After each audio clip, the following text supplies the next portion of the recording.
Olá, meus amores, tudo bom com vocês? Então, mais um módulo para a gente estudar. Eu espero que vocês assistam esse vídeo com bastante atenção, façam anotações do que vocês acharem mais importante e não esqueçam de depois fazer os exercícios, tudo bem? Então, segue aí mais uma aula.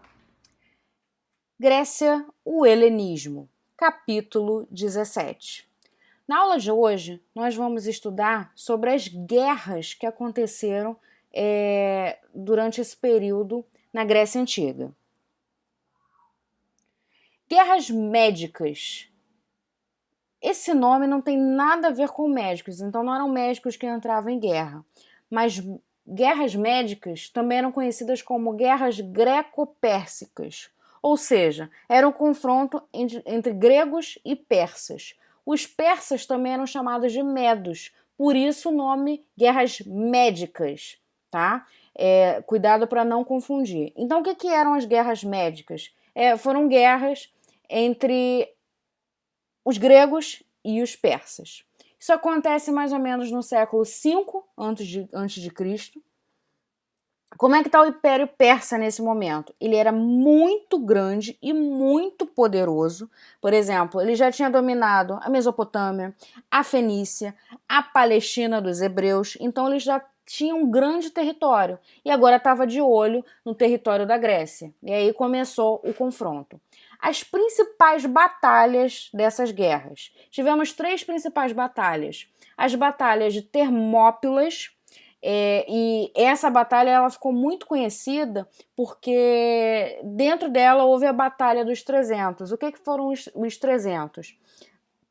300 homens espartanos que se reuniram para deter o exército persa. Então, Esparta, né, com aquela sede de guerra, eles vão até a área de Termópilas, mas eles acabam sendo surpreendidos numa emboscada. Os persas acabam cercando o exército espartano num penhasco e acaba matando todos eles. Então essa é uma batalha muito emblemática, apesar dos espartanos terem perdido essa batalha, eles foram corajosos até o último momento. Então é de grande coragem o ato que eles fizeram, então por isso ela é muito marcante. Depois teve a Batalha de Salamina e, por fim, a Batalha de Plateias, onde os gregos conseguiram vencer os persas. Então, como eu disse aí, vitória da Grécia. E aqui a gente tem algumas imagens, por exemplo, essa primeira imagem é uma imagem de um filme, se vocês não viram, vocês podem procurar para ver, é o filme 300, que retrata esse período das guerras médicas, dessa Batalha de Termópilas. E a outra imagem é dessa emboscada que foi feita pelo exército persa contra os gregos, os espartanos. Bom, vitória da Grécia, e aí com isso a Grécia acaba se dividindo. Então a gente tem a Liga de Delos, que foi a união de diversas cidades gregas sob a liderança de Atenas. Então há uma reunião de diversas cidades gregas e essa organização é chamada de Liga de Delos. E quem mandava era Atenas. Só que Atenas estava mandando até demais. Então, assim, estava exercendo um controle muito grande e algumas cidades ficaram descontentes com esse controle. Então, o que essas cidades fizeram? Se separaram, saíram da Liga de Delos e formaram uma outra liga, a Liga do Peloponeso, que foi a união de algumas cidades que não estavam contentes com o domínio de Atenas. Quem são essas cidades? Tebas, Corinto, Mégara e Esparta. Então, basicamente, essas divisões vão resultar em um confronto entre Atenas e Esparta. E aí a gente tem um outro período de guerra, que é a Guerra do Peloponeso, que acontece em 431 até 404 a.C. E o que foi essa guerra? Foi uma guerra entre Atenas e Esparta. Meus amores, pensem comigo. Em um confronto entre Atenas e Esparta, quem é que vai ganhar? É lógico que Esparta, pelo seu espírito militar desde sempre, Esparta vai acabar ganhando essa guerra. E aí, com isso, Esparta assume o domínio e instaura o chamado governo dos 30 tiranos. O que é isso? São governantes com características tiranas, ditadores mesmo. Aquela ideia de democracia ateniense, ela sai de jogo e quem entra é esse governo espartano. Bom, mas essa guerra do Peloponeso, ela traz grandes consequências. Por exemplo, o enfraquecimento das cidades gregas. Por que isso? É um confronto entre duas cidades muito importantes dentro da Grécia, Atenas e Esparta, que vai envolver outras cidades também.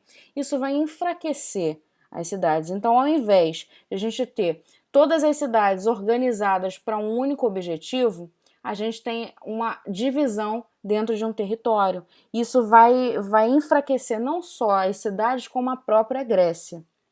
Vai surgir um conflito entre Tebas e Esparta. Esparta estava dominando nesse período. Tebas vai aparecer querendo assumir a liderança. E aí, com isso, é mais uma desavença. Isso é oportunidade para invasores tentarem alguma coisa. E acabou acontecendo. A invasão e o domínio dos macedônios por Filipe II. Então, um império da Macedônia, ele já estava enorme e nesse momento também estava de olho na Grécia, e a Grécia estava extremamente enfraquecida por conta desses conflitos. Então é a oportunidade perfeita de eles invadirem e dominarem esse território. Então a conquista da Grécia por Alexandre Magno. Alexandre Magno é o filho do rei Filipe II, do rei macedônio, e aí com o governo de Alexandre Magno, e aí toda a Grécia é conquistada pela Macedônia. E aí a gente entra num período do helenismo. O que é o helenismo? É a junção das culturas orientais, da parte da Macedônia, com a cultura grega.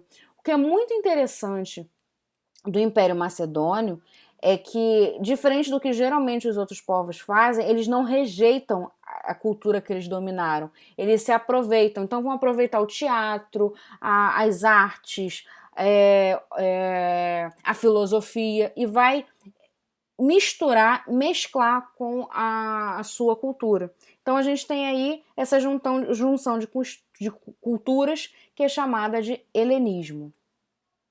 Nesse mapa vocês podem ver como era grandioso esse Império Macedônico. Então ele começa só nessa parte verdinha aí, entre Atenas e Esparta, né, perto da Grécia, e ele vai conquistando todo o território. Ó, pegou o Egito, Mesopotâmia, a Pérsia eles dominaram também, então eles vão dominando tudo que vem pela frente.